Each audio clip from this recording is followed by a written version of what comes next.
ഈശോ മിശിഹായ്ക്ക് സ്തുതിയായിരിക്കട്ടെ. ഞാൻ മാണിപ്പറമ്പലച്ചൻ. തട്ടിൽ പിതാവിനോട് ഇങ്ങനെ ഒന്ന് ചെയ്തു നോക്കൂ. ഞാനൊരു നിർദ്ദേശം വയ്ക്കുകയാണ്. അടുത്ത ഞായറാഴ്ച, അല്ലെങ്കിൽ അങ്ങേക്ക് സൗകര്യമുള്ള ഏറ്റവും അടുത്ത ഞായറാഴ്ച, അത് ഈ മാസത്തിലോ അടുത്ത മാസത്തിലോ, വൈകി പോകരുത്. അങ്ങയുടെ ഔദ്യോഗിക പള്ളിയായ എറണാകുളം കത്തീഡ്രൽ ബസിലിക്ക പള്ളിയിൽ സഭയുടെ കുർബാന അർപ്പിക്കുക. പട്ടാളത്തെയോ പോലീസിനെയോ വിളിക്കണം ആവശ്യം വന്നാൽ. സുരക്ഷാ പ്രശ്നമുണ്ട്, ക്രമസമാധാന പ്രശ്നമുണ്ട് എന്ന് കരുതിയിട്ട് പ്രധാനമന്ത്രി ഏതെങ്കിലും പരിപാടികൾക്ക് പോകാതിരിക്കുമോ? മുഖ്യമന്ത്രി ഏതെങ്കിലും പരിപാടികൾക്ക് പോകാതിരിക്കുമോ? അതുപോലെ മാർപ്പാപ്പ ഏതെങ്കിലും പരിപാടിക്ക് പോകാതിരിക്കുമോ? അതുപോലെ തന്നെയാണിതും. അപ്പോൾ ആവശ്യത്തിന് പോലീസോ പട്ടാളോ മറ്റെന്താ സൗകര്യങ്ങൾ വേണ്ടതെന്ന് വെച്ചാൽ അത് ചെയ്തിട്ട് വിമതരെയും അൽമായ മുന്നേറ്റക്കാരെയും ദൂരെ വെച്ച് തടയുക. ഗേറ്റിലൊന്നല്ല, 2-3 കിലോമീറ്റർ അപ്പുറത്ത്. ഇവിടെ യാതൊരു പ്രശ്നം ഉണ്ടാക്കാൻ പാടില്ല.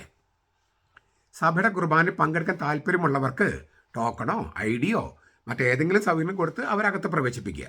ഒരു പ്രശ്നം ഉണ്ടാക്കില്ലെന്ന് ഉറപ്പുള്ളവർ. അതൊക്കെ നമുക്ക് ഉറപ്പാക്കാൻ പറ്റും. പിന്നത്തെ ഞായറാഴ്ച പാമ്പ്ളാനി പിതാവ് ഇങ്ങനെ ചെയ്യുക. കത്തീഡ്രൽ പള്ളിയിൽ സഭയുടെ കുർബാന അർപ്പിക്കുക. പിന്നത്തെ ഞായറാഴ്ച മറ്റൊരു മെത്രാൻ ആണ്ടുവട്ടം മുഴുവൻ കുർബാന അർപ്പിക്കാൻ മാത്രം നമുക്ക് മെത്രാന്മാരും ഉണ്ട്. സഭയുടെ കുർബാന ചൊല്ലാൻ വിസമ്മതിക്കുന്ന മെത്രാന്മാരുണ്ടെങ്കിൽ അടുത്ത സിനഡിൽ അവർ പങ്കെടുപ്പിക്കാതിരിക്കുകയോ അങ്ങനെയുള്ള എന്തെങ്കിലും ചെറിയ നടപടികൾ എടുക്കുക. ഓരോ ഞായറാഴ്ച ഓരോ മെത്രാന്മാർ സഭയുടെ കുർബാന കത്തീഡ്രൽ ബസിലിക്ക ചൊല്ലുന്നതോടെ ഒരു ഐസ് ബ്രേക്കിംഗ് സംഭവിക്കും. സഭയുടെയും മെത്രാന്മാരുടെയും ഐക്യത ഉച്ചത്തിൽ ഉദ്ഘോഷിക്കപ്പെടും. കള്ളനാണയങ്ങളുണ്ടെങ്കിൽ അതും വെളിപ്പെടും. തീർന്നില്ല. ഇതിൻ്റെ റിപ്പോർട്ട് അതത് ആഴ്ചകളിലോ മാസങ്ങളിലോ വത്തിക്കനിൽ അറിയിക്കുക. ഇങ്ങനെ ഓരോ ഘട്ടം ചെയ്യുമ്പോൾ ഏകീകൃത കുർബാന സംബന്ധിച്ച് ഇനി ചർച്ചയില്ല എന്ന് തട്ടിൽ പിതാവ് ഞങ്ങളെ എഴുതി അറിയിച്ച സംഗതി അത് സത്യസന്ധമായിട്ടാണെന്ന് തെളിയും, വ്യക്തമാകും. അങ്ങ് സഭയുടെ തലവനാണെന്നും വാലല്ലെന്നും ഇതിലൂടെ ആവിഷ്കരിക്കപ്പെടും. ഇതിലൂടെ അങ്ങേക്കാണ്, മെത്രാന്മാർക്കാണ് കീർത്തി ഉണ്ടാവുക, മാണിപ്പറമ്പലച്ചനല്ല. ഇത് ഫോൺ വിളിച്ച് നേരെ അങ്ങ് പറഞ്ഞാൽ പോരെ എന്ന് ചിലർ ചോദിക്കും. ഇത് മാണിപ്പറമ്പലച്ചൻ്റെ വ്യക്തിപരമായ കാര്യമോ മാണിപ്പറമ്പലച്ചൻ വീട്ടിലേക്ക് എന്തെങ്കിലും ഒരു ഉപകാരം ചെയ്തു തരുമോ എന്ന് പറയുന്നതല്ലല്ലോ. ഇത് സഭയുടെ മൊത്തത്തിലുള്ള ആഗ്രഹവും മോഹവും പ്രാർത്ഥനയും അഭിപ്രായവുമാണ്.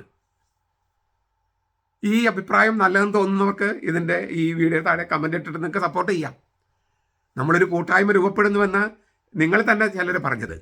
ഈ വീഡിയോയുടെ താഴെ നിങ്ങൾ കമൻറ്റുകളൊക്കെ ഇടുമ്പോൾ, പോസിറ്റീവായിട്ട് കമൻറ്റുകൾ ഇടുമ്പോൾ ഒരു വിശ്വാസ കൂട്ടായ്മ ഇതിലൂടെ രൂപപ്പെടുന്നുവെന്ന് നിങ്ങൾ പറഞ്ഞത് വളരെ ശരിയാണ്. നമുക്കത് ആ കൂട്ടായ്മ കുറച്ചുകൂടി വിശ്വാസത്തിലുള്ള കൂട്ടായ്മ ഐക്യത നമുക്ക് മുന്നോട്ട് കൊണ്ടുപോകാനും സാധിക്കും. എതിരഭിപ്രായമുള്ളവർക്കും സ്വാതന്ത്ര്യം. ഒരു കമൻറ്റ് ബോക്സ് നമ്മൾ അടച്ചു വയ്ക്കുന്നില്ല. ചുരുക്കത്തിൽ തട്ടിൽ പിതാവിനോട് സഭയ്ക്ക് വേണ്ടി സഭയുടെ നാമത്തിൽ സഭയിലും ലക്ഷക്കണക്കിന് ആളുകളുടെ ഒരു മോഹം അവതരിപ്പിക്കുകയാണ്. ഞാൻ ആവർത്തിക്കുകയാണ്, ഒരു ഐസ് ബ്രേക്കിംഗ്. ഓരോ മെത്രാന്മാരും ഇല്ലേ അങ്ങ് വെച്ച് തുടങ്ങുക. അങ്ങനെ ഓരോ മെത്രാന്മാർ കത്തീഡ്രൽ ബസിലിക്കയിൽ സഭയുടെ കുർബാന ചൊല്ലുക. 1 2 3 4. അതോടെ ഒരു ഐസ് ബ്രേക്കിംഗ് തീരും. വലിയ സന്ദേശം, ഐക്യതയുടെയും പിന്നെ ദൃഢനിശ്ചയത്തിൻ്റെയും സന്ദേശം നൽകപ്പെടും. സഭയുടെ ചങ്കൂറ്റം, ധൈര്യം, അതുപോലെ തന്നെ ഈ വിമതരോട് സ്നേഹമൊക്കെ ഉണ്ട്. അതൊക്കെ ഇപ്പോൾ ചർച്ചകളിലൂടെ നിങ്ങൾ ചെയ്തല്ലോ.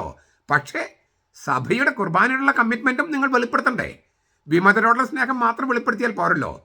സഭയുടെ സിനഡിലെ തീരുമാനങ്ങളോടും മാർപ്പാപ്പയോടുള്ള കൂറും സഭയുടെ ലിറ്റർജിയോടുള്ള ആ കമ്മിറ്റ്മെൻറ്റ്, സമർപ്പണവും അത് നിങ്ങൾ വെളിപ്പെടുത്തണ്ടേ? അപ്പോൾ വിമതരോടുള്ള സ്നേഹവും ചർച്ചയൊക്കെ വെളിപ്പെടുന്നു, അതൊക്കെ ഇഷ്ടംപോലെ വെളിപ്പെടുന്നുണ്ട്. ഇതും കൂടി ഒന്ന് വെളിപ്പെടുത്തി നോക്കൂ. അതിലൂടെ ശരിക്കും സീറോ മലബാർ സഭ തേജസ്സിലേക്ക് തിരിച്ചു വരും. അങ്ങനെ സംഭവിക്കട്ടെ. നമ്മുടെ കർത്താവ് ഈശോ മിശിഹായുടെ കൃപയും പിതാവായ ദൈവത്തിൻ്റെ സ്നേഹവും പരിശുദ്ധാത്മാവിൻ്റെ സഹവാസവും നാം എല്ലാവരോടും കൂടി ഉണ്ടായിരിക്കട്ടെ, ഇപ്പോഴും എപ്പോഴും എന്നേക്കും. ആമേൻ.